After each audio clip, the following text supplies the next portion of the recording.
امام جواد ہے آپ بازو پہ باندھیں. اس کا اثر روایات میں بھی ہے، علماء نے بھی لکھا ہے کہ سورہ پڑھ کر سوئیں. امام جواد علیہ السلام چاہے آپ اپنے پاس رکھیں لیکن بازو پہ باندھنے کا ایک الگ اثر، وہ باندھیں تو شیاطین جن و انس کے فتنے سے محفوظ رہیں گے. امام جواد وہ ہے کہ جو امام نے مامون کو دیا تھا. مامون جواد وہ ہوتا ہے کہ جو بغیر استحقاق کے عطا کرتا ہے. امام نے مامون کو دیا تھا جب اس کی جان کو خطرہ تھا اور اس نے کہا کہ فرزند رسول مجھے کچھ عطا فرما دیجیے کہ میری جان بچ جائے، اور امام السلام وہاں سے اسے لکھے خود ایک سادہ سفید کاغذ پر، اب وہ آخر درود کے ساتھ اپنے ہاتھ پہ باندھ دیں اور اس کا اثر دیکھیں. بسم اللہ الرحمن الرحیم. ولایت مولا علی علیہ السلام سے امام حسن علیہ السلام، امام حسین علیہ السلام، امام زین العابدین علیہ السلام سے ہوتے ہوئے تمام ائمہ حضرت حجت وہ ولی مطلق ہے. ان کی غیبت کے زمانے میں فقیہ کو ولایت دی گئی. البتہ اس میں خود ایک بحث فقہی ہے کہ کتنی ولایت پہنچی. فتویٰ دینے کی ولایت، امور حزبیہ میں ولایت، گورننس کی ولایت کتنی پہنچی اور کتنا اس ولایت کو استعمال کرنے کا حق ہے، وہ ایک الگ بحث ہے. لیکن بہرحال کہیں نہ کہیں کسی حد تک ولایت منتقل ہوئی. اس کا یہ مطلب نہیں کہ وہ غلطی نہیں کر سکتے، وہ غیر معصوم ہے، لیکن نظام چلانے کے لیے کوئی نہ کوئی سسٹم ضروری ہے. اور پھر فقیہ جو ہے وہ ہر گھر میں آ کر تو چیک نہیں کر سکتا، لہٰذا باپ کو ولایت دی کہ اگر بیٹی شادی کرنا چاہے تو باپ کی اجازت لے. ایک گھر کا سسٹم رکھا. جب ازدواج ہو جائے تو پھر شوہر کی ولایت رکھی. بات واضح ہو رہی ہے.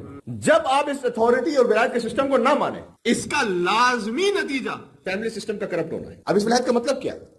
اس ولایت کا مطلب، یا جہاں اللہ سبحانہ وتعالیٰ نے کہا نا کہ الرجال قوامون علی النساء، وہاں آگے فرمایا کہ ان اللہ علوا کبیرہ یا علیاً کبیرہ. میں ایک مرتبہ اور قرآن کی جو کہ آیت احتیاط سے چیک کر لوں، اللہم صلی علی محمد علیاً کبیرہ. کہ دیکھو تمہیں یہ اتھارٹی عطا تو کی ہے، لیکن اللہ ہی ہے کہ جو علیاً کبیرہ سب سے بلند بھی ہے، ساری کبریائی اس کے پاس ہے. اکڑ میں نہ آ جانا، غرور میں نہ آ جانا، تکبر میں نہ آ جانا، بلکہ اس ولایت میں ایک ذمہ داری اور ایڈ کی جو خود آیت میں اشارہ ہے، اور وہ یہ ہے کہ تمہیں نان نفقہ فراہم کرنا ہے اپنی زوجہ کا، بچوں کا، واجب ہے.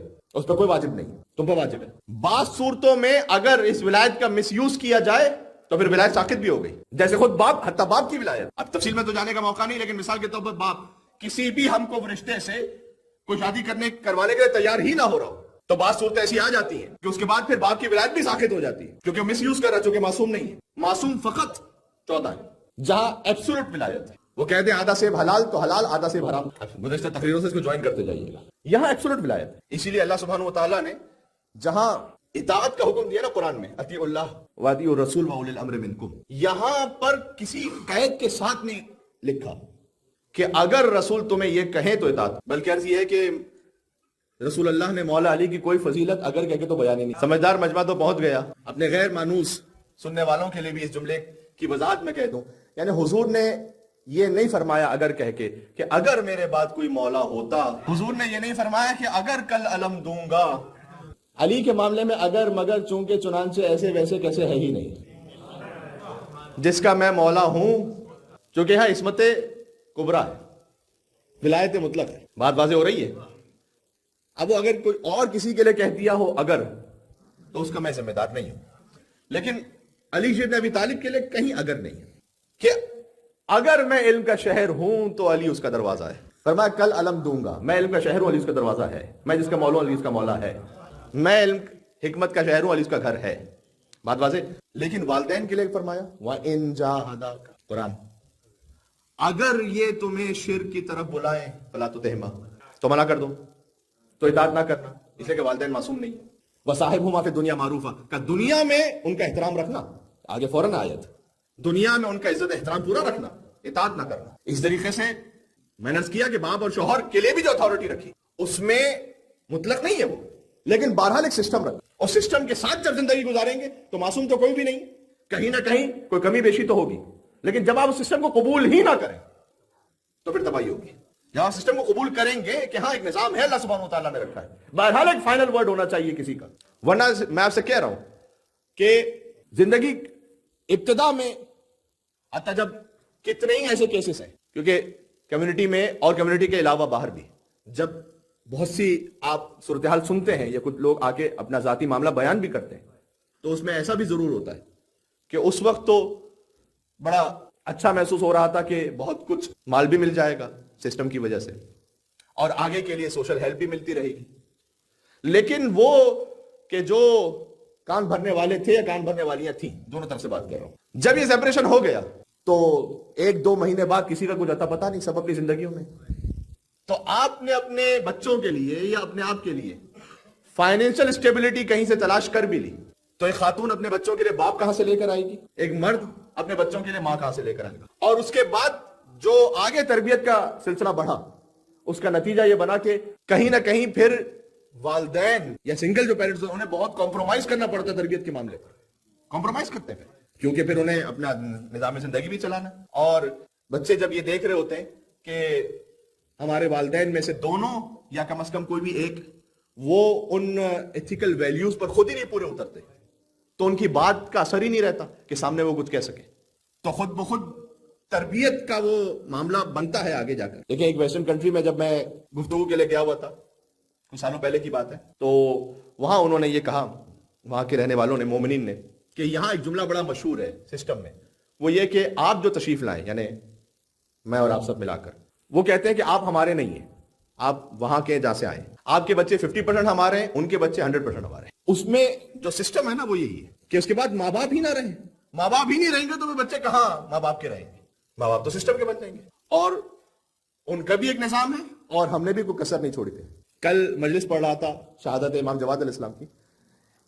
حرز امام جواد ہے نا، آپ بازو پہ باندھیں. اس کا اثر روایات میں بھی علماء نے بھی لکھا ہے کہ سورہ فلق اور سورہ ناس پڑھ کر سوئیں. حرز امام جواد علیہ السلام چاہے آپ اپنے پاس رکھیں، لیکن بازو پہ باندھنے کا ایک الگ اثر ہے. وہ باندھیں تو شیاطین جن و انس کے فتنے سے محفوظ رہیں گے. یہ حرز امام جواد وہ ہے کہ جو امام نے مامون کو دیا تھا. مامون، کل کی تقریر یاد آ رہی ہے؟ جواد وہ ہوتا ہے کہ جو بغیر استحقاق کے عطا کرتا ہے. امام نے مامون کو دیا تھا جب اس کی جان کو خطرہ تھا، اور اس نے کہا کہ فرزند رسول مجھے کچھ عطا فرما دیجیے کہ میری جان بچ جائے، اور امام اسلام نے اسے یہ حرز دیا تھا. ایک حرز طولانی ہے، ایک حرز مختصر بھی ہے. وفات الجنان میں آپ کو باقیات الصالحات جو حاشیے پر دعائیں لکھی ہوتی ہیں، اس کی فہرست میں آپ کو حرز امام جواد مل جائے گا. وہاں سے اسے لکھیں خود ایک سادہ سفید کاغذ پر، اب وہ آخر درود کے ساتھ اپنے ہاتھ پہ باندھ دیں اور اس کا اثر دیکھیں پھر. اور ساتھ میں یہ ریکویسٹ ہے کہ تھوڑا سدھر بھی جائے. فقط کچھ باندھ لینے سے تو نہیں ہوگا نا، جب تک کہ انسان خود سدھرنے کو تیار ہو. اب وہ میری کیفیت یہ ہو گئی اس وقت، وہ جب کسی نے آ کر ایک عالم دین سے یہ کہا کہ گھر میں چوریاں بہت ہو رہی ہیں تو کچھ وظیفہ بتلائیے گا. انہوں نے جب وظیفہ بتلایا تو اس کے بعد عالم نے کہا کہ ایسا کیجیے گا کہ کتا بھی ایک پال لیجیے گا. تو انہوں نے بڑی عقیدت سے جواب دیا کہ جناب آپ نے دعا دے دی، اس کے بعد کیا فرق پڑتا ہے؟ ہمارے تو عالم بھی آپ ہیں، کتے بھی آپ ہیں، جو کرنا آپ نے کرنا، ہم نے کیا کرنا ہے. تو یہ جشن ہے، تو میں نے کہا کہ تھوڑا سا آپ مسکرا بھی جائیں. مزاح المومنین بھی عبادت ہے، مومنین کے چہرے پر خوشی لے آنا بھی عبادت ہے. سبحان اللہ. یہاں سے وہاں تک ایک تو دعا بھی ضروری ہے، اور ڈاکٹر صاحب تشریف فرمائیں دوا بھی ضروری ہے. اس کے بغیر معاملہ نہیں ہوگا. تو اگر فقط کوئی حفظ مان، یعنی اس کا مطلب ہے کہ 15 سال تک میں اپنے بچے سے بیگانہ رہوں، اپنی زندگی میں مگن رہوں، ایک پراپرٹی تو دوسری پراپرٹی، تو ایک بزنس تو دوسرا بزنس، تو یہاں ٹریول تو وہاں ٹریول. یہ سب غلط نہیں ہے، لیکن کل کی بات سے جوڑیے گا. میں کچھ کرتا ہوں باتیں مربوط رہیں کہ یہ سب کچھ ہسبینڈ اینڈ وائف کے رشتے کی کاسٹ پر نہیں ہونا چاہیے اور تربیت اولاد کی کاسٹ پر نہیں ہونا چاہیے. تو پھر 15 سال بعد آ کر کوئی عالم دین سے یہ کہے یا مجھ جیسے ایک طالب علم سے یہ کہے کہ مولانا کچھ لکھ کے دیجئے، تو وہ تو پھر حضرت حجت ہی کا کام ہے کہ وہ سر پر ہاتھ رکھے تو ولایت تکوینی سے کچھ ہو جائے. وہ تو کر سکتے ہیں، وہ تو من کن تو مولا فاضل مولا کے مصداق ہے. ہم تو فقط یہ عرض کر سکتے ہیں کہ جو آپ بول رہے ہوتے ہیں وہی کاٹ رہے ہوتے ہیں. اس لیے اس بات کا اہتمام کیجیے، اور خاص طور پر اپنے آپ کے لیے، بچوں کے لیے اس بات کو بھی ذہن میں رکھیے گا. دیکھیں جب زمین ویسے ہی پڑی رہے تو اس میں ویڈز تو آئیں گے، جب دل و دماغ ویسے ہی خالی رہے تو شیطانی خیالات تو بھریں گے. تو یہاں شیطانی خیالات نہ آنے دیجیے اور لے کر آئیے بچوں کو امام بارگاہ اور مدرسے، تاکہ وہ پہلے ہی قرآن اور نہج البلاغہ اور صحیفہ سجادیہ اور اپنے شرعی مسائل کے علوم سے واقف ہو جائے. بات واضح ہو رہی ہے؟ ایک اور بات پیش کر دوں. وہ میں نے کہا نا کہ پہلے حرکتیں 10-15 سال تک کچھ اور ہوں، بعد میں دعا کے ذریعے سے معاملہ ایک دم پلٹ جائے. اب میں انڈیا کی مثال تو مجھے معلوم نہیں، لیکن پاکستان کی مثال میں دے سکتا ہوں. وہ یہ کہ ایک بچہ بڑے گڑ گڑا کر یہ دعا کر رہا تھا کہ مزار قائد جو ہے وہ کراچی سے لاہور شفٹ ہو جائے. تو اس کی ماں نے پوچھا کہ یہ کس قسم کی عجیب دعا ہے؟ کہ دعا یہ ہے کہ کل پرچے میں یہی لکھ کر لایا ہوں کہ مزار قائد لاہور میں ہے. تو آپ پرچے میں کچھ لکھ کر لائیں اور ساری زندگی بھی نماز شب میں بیٹھ کر یہ پڑھتے رہیں تو پھر کچھ نہیں ہونے والا.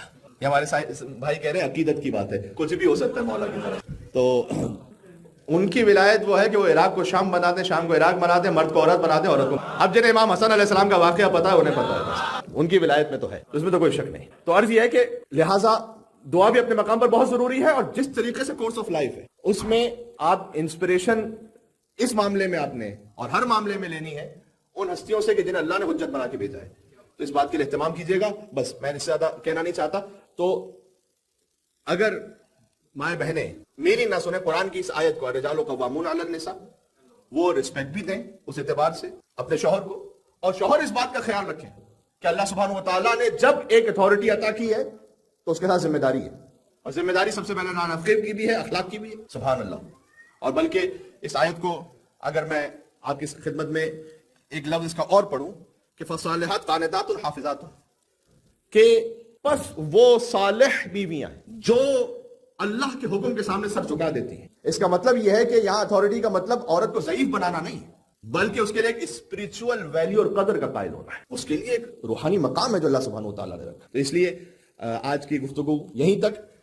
ایک بات اور بھی کہ جو پیرنٹس ہیں وہ بھی اس بات کے لیے اہتمام کریں، اور چونکہ سسٹم اس بات کا زیادہ متقاضی بن چکا ہے کہ جتنا رشتہ نکاح کو ڈیلے کیا جاتا ہے، اگر ڈیلے کرو، ابھی جلدی نہ کرو نکاح. تو خود حدیث میں یہ بھی آیا کہ اگر کسی ہمکف صالح مرد کا رشتہ آئے اور کسی سبب کے بغیر باپ انکار کرے تو پھر جو زمین پہ فساد ہوگا اس میں وہ بھی شریک ہے. بہرحال ایک طرف سے یہ بھی فرمایا، بڑا خوبصورت جملہ بات میں ختم کر رہا ہوں، فرمایا اس رشتہ نکاح کے لیے جلدی بھی کرو، لیکن افراط و تفریط کہیں نہیں اسلام میں، صراط مستقیم ہے، بیلنس ہے. کہ یہ دیکھو اپنی کریمہ کا ہاتھ کس کے ہاتھ میں دے. کیا مقام ہے ایک خاتون کا کہ اللہ سبحانہ و تعالیٰ نے ہر بیٹی کو اس کی باپ کے لیے کریمہ کہا ہے. جو بی بی معصومہ قم اپنے بابا موسیٰ کاظم علیہ السلام کے لیے، وہ ہر بیٹی اپنے باپ کے لیے، وہ اہل بیت عصمت کے مقام پر. باقی یہ کہ رشتے میں ہر بیٹی کو کریمہ کہا معصوم نے اپنے باپ کے لیے. کہ یہ دیکھو کہ اپنی کریمہ کا ہاتھ کس کے ہاتھ میں دے، تو اس کے لیے احتیاط بھی کرو لیکن بلا وجہ مؤخر بھی نہ کرو. بات واضح ہو رہی ہے. تو عزیزان گرامی، آئیے اس اصول کی طرف کہ جو ہمیں اہل بیت علیہ السلام نے فراہم کیا، اس کے بعد آپ اپنی زندگی میں جو آسائش پیدا کرنا چاہتے ہیں وہ آپ کے اپنے اختیار میں ہے. آپ نے کہیں نہ کہیں خود ہی اس باؤنڈری کو طے کرنا ہے کہ میں کس چیز کی کاسٹ پر کیا چیز کر رہا ہوں. یہ آپ نے خود فیصلہ کرنا ہے، میں اور آپ کوئی نہیں بتا سکتے. بس بات یہاں میں نے ختم کر دی. اللہ سبحانہ و تعالیٰ سے دعا ہے کہ پروردگار تجھے علی و فاطمہ زہرا سلام اللہ علیہما کا واسطہ ہے کہ جہاں کہیں کسی گھر میں شیطان کے اثر کی وجہ سے اللہ نہ کرے کو ناچاکی ہو رہی ہے، تو پروردگار تو شیطان کے شر کو دور کرتے ہوئے اس گھر میں ویسی الفت و محبت پیدا فرما جیسے علی و فاطمہ زہرا سلام اللہ علیہ کے درمیان تو نے عطا فرمائی تھی. یہ نکاح کے بعد کی دعا ہے کہ جو پڑھی جاتی ہے اللہم الف بینہما کما الفت بین علی و فاطمہ سلام اللہ علیہما. یہ وہ آسمانی رشتہ تھا کہ جو آسمانوں پر ہوا اور پھر زمین پر بھی ہوا. آسمان پر اللہ نے پڑھا، زمین پر محمد مصطفیٰ صلی اللہ علیہ وآلہ وسلم نے پڑھا. اور میرے خیال میں ان کا نام احمد ہے. ایک تو سید احمد ہے کہ جو علیل ہے، اور آپ کے نیفیو جو تھے سید کمیل حیدر. جی سید کمیل حیدر. اللہ سبحانہ و تعالی ہمارے سید احمد بھائی انہیں شفا کامل عاجلہ عنایت فرمائے. ہاسپٹلائزڈ ہیں آپ جانتے ہیں. اور سید کمیل حیدر ہمارے کاظمی بھائی کے جو نیفیو ہیں انہیں بھی امام موسیٰ کاظم علیہ السلام کے صدقے میں شفا عطا فرمائے.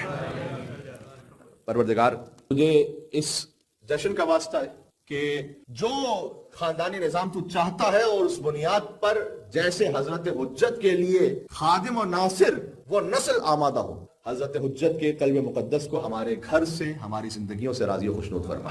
ربنا تقبل منا انک انت السمیع العلیم بجاہ محمد و آلہ الطیبین الطاہرین. جشن کا جب موقع ہوتا ہے تو مجھے میں چاہتا ہی ہوں کہ مصائب کو مصائب کے حوالے سے رکھوں اور جشن کو جشن کے حوالے سے رکھوں، لیکن بہرحال شب جمعہ ہے اور مجھے اب تک نہیں معلوم کہ یہاں پر کا جو اناؤنسمنٹ ہے تاریخ کے اعتبار سے وہ کیا ہے.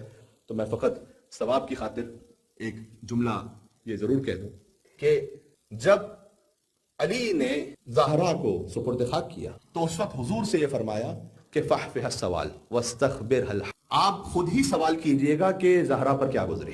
یہ ایک جملہ کافی ہے. آیت اللہ وحید خراسانی نے یہ فرمایا کہ گویا علی ابن ابی طالب نے اس جملے سے اس بات کا اظہار فرمایا کہ یا رسول اللہ زہرا نے ساری باتیں تو مجھ سے بھی نہیں کہی. آپ خود ہی سوال کیجئے گا. ایک باپ ہی پوچھ سکتا ہے بیٹی سے کہ کیا گزری فاطمہ زہرا سلام اللہ علیہا پر. اللہ عز و جل ہمیں سیدہ کونین کی شفاعت پانے والوں میں شمار فرمائے. بسم اللہ الرحمن الرحیم. يا أبا الحسن يا أمير المؤمنين يا علي بن أبي طالب يا حجة الله على خلقه يا سيدنا ومولانا إنا توجهنا واستشفعنا وتوسلنا بك إلى الله وقدمناك بين يدي حاجاتنا يا وجيها عند